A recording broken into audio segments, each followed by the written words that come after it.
तो आइए दोस्तों, स्वागत है आपका मेरे YouTube channel maths by Rajiv में।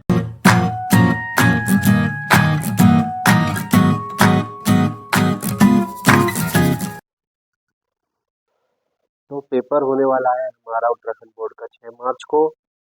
इस 6 मार्च के पेपर में जो गणित हाई स्कूल का जो पेपर आने वाला है उसमें कुछ मैंने क्वेश्चंस छाटे हैं जो कि मुझे लगता है कि ये परीक्षा में आ सकते हैं। तो राजीव शर्मा के द्वारा प्रिपेयर किया गया ये कुछ क्वेश्चन है, 10 क्वेश्चन है। इसके पहला पार्ट में बना रहा हूँ, उसमें आपको जो मैं क्वेश्चन कराऊंगा उनका मैं हल भी कराऊंगा।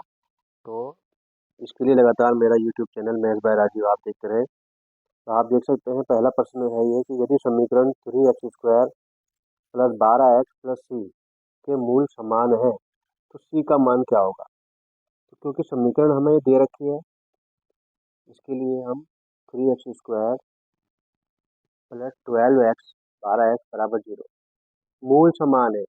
आप जानते ही हैं कि मूल समान होने का मतलब है जो हमारा विभक्तिकर होता है, विभक्तिकर डिस्क्रिमिनेंट, वो 0 होना चाहिए। तो हमारी जो समीकरण ये बनती है इसकी तुलना हम अपनी द्विघात समीकरण से कर देते हैं। यहाँ पर ए का मान 3 आ जाता है, बी का मान 12 और सी का मान हमारे पास सी ही आता है। तो विभक्तिकर निकालने का जो हमारे पास फार्मूला है वो है डी बराबर b² माइनस 4। हम ये सारी वैल्यू यहाँ रख देते हैं। डी का मान 0, बी का मान 12 का वर्ग 4 गुणा ए का मान 3 और सी का मान 10। तो 0 बराबर आ गया 12 का वर्ग 144 आ गया, माइनस 4 दिया 12 से इधर आ जाएगा, स्थान बदल लेगा अपना 12 से। उसी का मान आ जाएगा हमारे पास 144/12। तो ये 12 ही मान आ जाएगा। तो इस प्रकार हम देखते हैं कि जो हमारा पहला सवाल था समीकरण के मूल समान तो सी का मान निकालो, ये हल हो चुका है। इसके बाद हमारा दूसरा क्वेश्चन आ रहा है, प्रश्न नंबर 2, यदि sin 2a बराबर 2 sin a तो a का मान निकालिए। क्वेश्चन नंबर 2 का आंसर है ये। हमारे पास जो मान आ रहा है, जो सवाल है वो है sin 2a बराबर 2 sin a और a का मान निकालना है, यानी कि a कितने डिग्री का कोण बनेगा।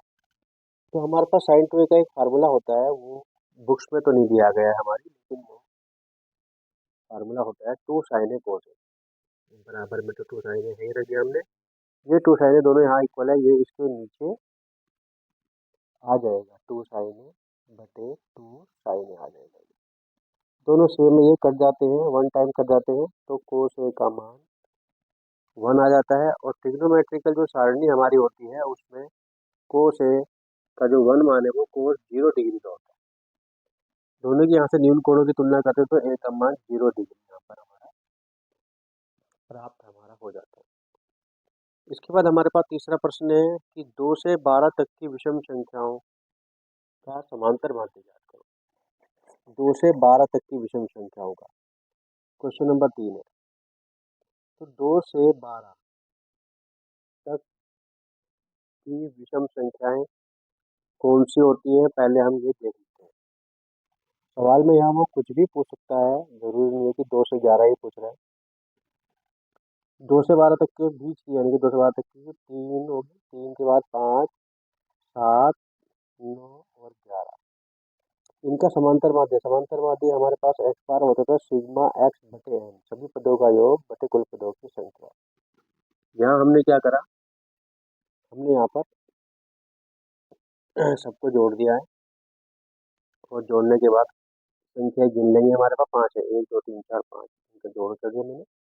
तो 5 और 3 8 और 7 15, 15 और 9 24, 24 और 11 35, और 35 को 5 से भाग करेंगे 7। समांतर माध्य हमारे पास 7 आ गया, इसको हम समांतर माध्य भी बोलेंगे। ठीक है, ये हमारे पास तीसरे जो प्रश्न नंबर है इसका भी आंसर आ जाता है। इसके बाद हम देखते हैं हमारे पास जो चौथा प्रश्न है, बहुत ही अच्छा सवाल है चौथा भी। इंपोर्टेंट क्वेश्चन छाट के लाया हूँ मैं आपको अपने बच्चों के लिए, अपने छात्रों के लिए, सरकारी स्कूल के बच्चों के लिए। चौथा सवाल है, एक्स अक्ष पर वह स्थित बिंदुओं 2 -5 और -2, 9 से समदूरस्थ बिंदु के निर्देशांक ज्ञात करो। तो हम जानते हैं कि एक्स अक्ष पर जो कोऑर्डिनेट पॉइंट होते हैं, एक्स अक्ष पर बिंदु के निर्देशांक वो हमें याद रखने पड़ेंगे। एक्स और वाई के अलग अलग हमें तो इस प्रकार वो होते हैं, चलो मैंने पी मान लिया तो वो होंगे x,0 होंगे। तो हमने वो दोनों पॉइंट क्या मान लिए, ए और बी मान लिए, ए और बी मान लिया हमने। वो ए और बी ये पॉइंट है हमारे 2-5 -2, 9। सवाल में कह रहा है ये दोनों समदूरस्थ हैं, यानी कि पी की ए से जो दूरी है, पी की ए से दूरी वो है पी की बी से दूरी। तो यहाँ दूरी वाला फार्मूला लगेगा हमारे पास, दूरी का जो फार्मूला होता है। तो ये मैंने यहाँ पर ये डायरेक्ट फार्मूला भी लगा रहा हूँ और सवाल भी लगा। दूरी का फार्मूला मैं यहाँ लिख देता हूँ। हमारे पास दूरी का जो फार्मूला है वो है √x2 - x1 का वर्ग प्लस y2 - y1 का वर्ग। ये मैंने यहाँ लगा। तो हमारा जो P है, P बिंदु x,0 है, A है 2-5। इसको ये हो गया x1 y1 x2 y2। इसी प्रकार यहाँ पर भी P जो है वो x,0 है और B जो है वो -2,9 है। तो ये x1 y1 और ये x2 y2 हो गया। तो हम मान रखते हैं x2 का मान 2 है भाई, और ये इसका मान x1 का x है, ये देखिए वर्ग हो गया। ऐसे इसी प्रकार y2 का मान -5 है और -0 का वर्ग हो गया। यहाँ पर भी x2 का मान -2 है और ये x1 का मान -x है और इसका मान हमारे पास 9 है और ये -0 है। तो हमने क्या करा, क्योंकि दोनों तरफ स्क्वायर है, स्क्वायर रूट है, तो दोनों पक्षों का वर्ग कर दिया और रूट कटने के लिए वर्ग करने पर हमारे पास आ गया। तो यहाँ पर वर्ग करने के बाद वर्ग खुद रूट कट चुका है और ये -5 से 0 गया, -5 का वर्ग भी आ गया। यहाँ -2x - का वर्ग है, यहाँ -1 कॉमन ले लेंगे तो ये वर्ग भी बाहर आएगा, तो ये अंदर पॉजिटिव मान होगा और 9 में से 0 गया, 9 का वर्ग। ठीक है, यहाँ पे थोड़ा ध्यान देने की जरूरत है, क्योंकि हमारे पास माइनस माइनस वाला ऐसा कोई फार्मूला नहीं बनाया आज तक, इसलिए हमें यहाँ से -1 कॉमन लेना पड़ेगा, तभी अंदर दोनों प्लस हो गए। इसलिए ये क्वेश्चन बहुत इंपॉर्टेंट है, समझने की बात है। अब यहाँ a माइनस बी का वर्ग का फार्मूला लग जाएगा हमारा, बिगिन में a² + b² - 2ab। -5 का वर्ग +25 होता है, -1 का वर्ग 1 हो गया, और फिर यहाँ पर भी a + b का वर्ग लग जाएगा, a² + b² + 2ab और 9 × 81 हो गया। ऐसे यहाँ पर ऐसे कट सकता है और 2 के वर्ग से 2 का वर्ग भी कट जाता है। तो यहाँ पर ये आ चुका है -4x + 25, एक हट चुका है गुणा में है और यहाँ पर आ गया है +4x + 81।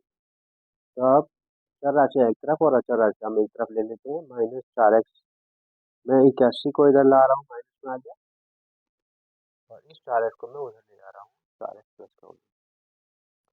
तो यहाँ पर ये बच गया 11 में से 5 के 6 और 7 में 2 के 5, और चिन्ह बड़ी राशि का आएगा, 8x हो गया। 8 का पारा इधर नीचे आ जाएगा तो ये माइनस के साथ आ जाएगा। तो हमारे जो निर्देशांक आए हैं पी के, वो आ गए -7,0। इस प्रकार हम देखते हैं कि जो हमारा ये सवाल था, सवाल नंबर 4, ये इसके निशान निकल चुके हैं। बहुत ही इंपॉर्टेंट सवाल है, बच्चे जरूर तैयार कीजिएगा ये सवाल। इसके बाद हमारे पास नेक्स्ट क्वेश्चन आता है, यदि tan थीटा बराबर sin थीटा हो तो थीटा का मान ज्ञात करो। आसान सवाल है। क्या दे रखा है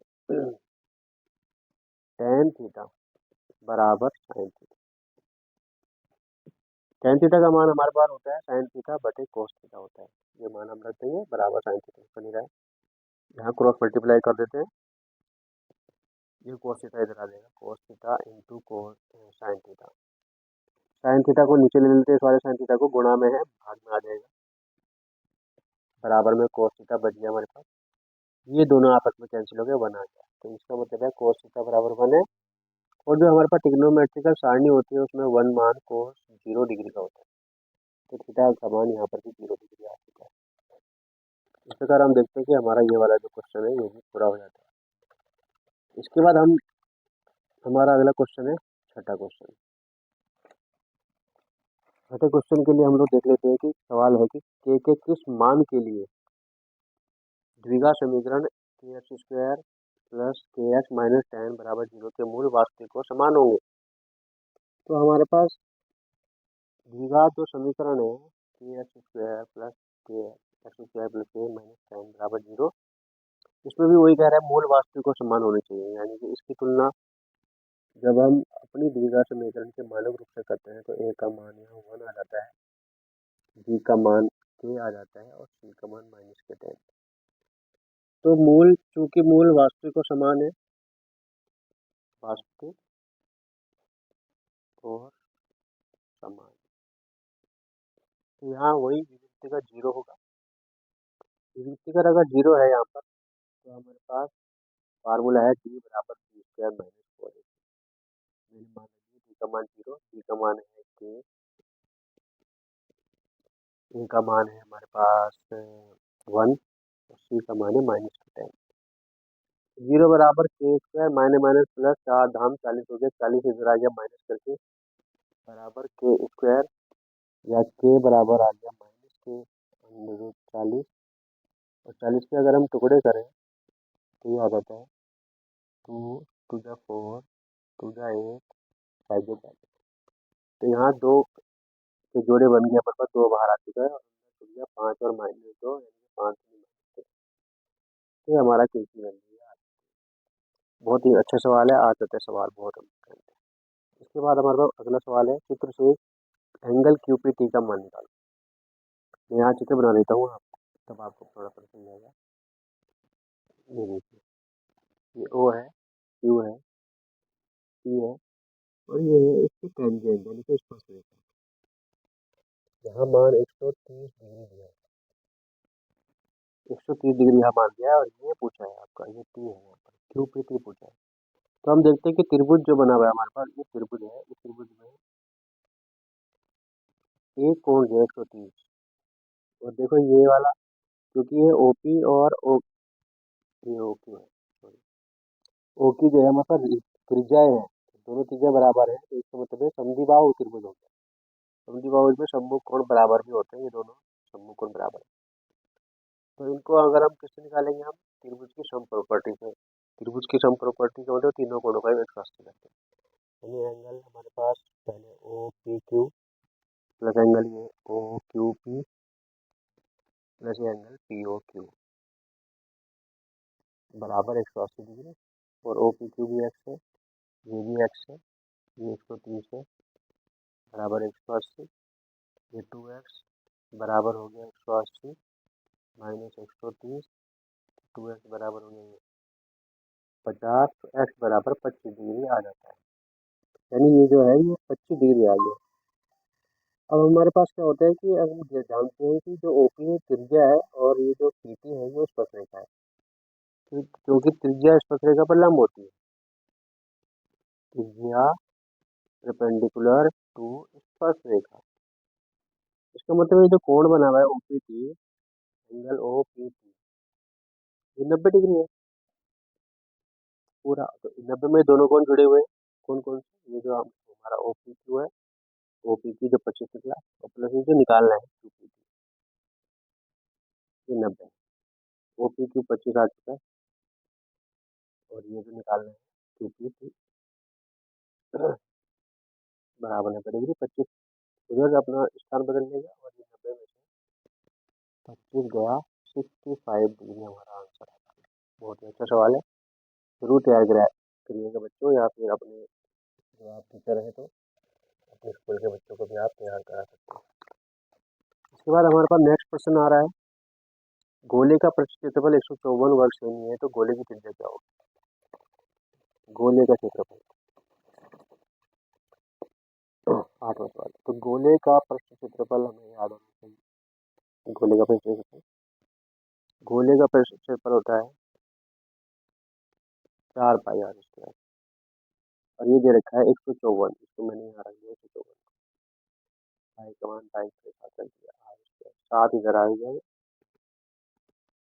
और ये 4 और 22 नीचे आ गए।